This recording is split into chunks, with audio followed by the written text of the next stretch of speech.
Hello guys, আমি এখন ready হবো বিয়ে বাড়ি যাওয়ার জন্য। আমার বিয়ে বাড়িটা এখানে না, বর্ধমানে, ঠিক আছে? তাই এখান থেকে প্রথমে বর্ধমান যাবো, তারপর রাতেবেলা বিয়ে বাড়ি যাবো। বিয়ে বাড়িতে যাওয়ার জন্য থেকে বড় লাখ টাকার জিনিস হচ্ছে সানস্ক্রিন।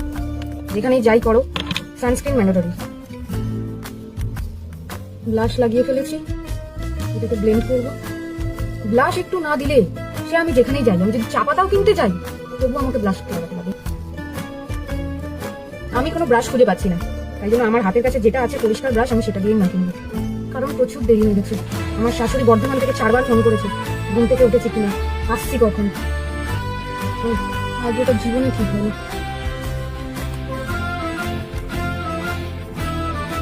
এই জীবনে ঠিক হচ্ছে না, আইব্রোটা কি ঠিক হবে।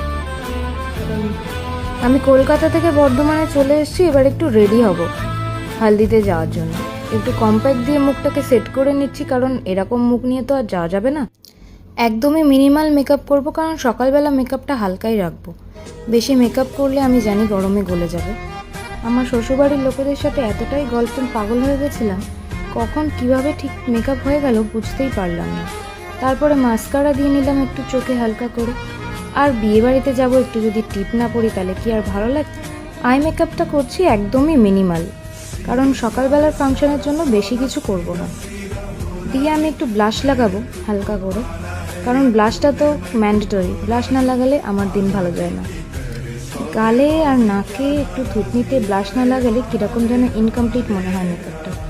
কথা বলতে বলতে আমি রেডি হয়ে গেলাম। তোমরা আমার ফাইনাল লুকটা দেখে নাও, সবাই জানিও আমার ফাইনাল লুকটা কেমন লাগছে। এটা হচ্ছে আমার দেওর আমার সাথে ফিট চেক করছিল। চলো টাটা, নেক্সট ভিডিওর জন্য ওয়েট করো, বাই।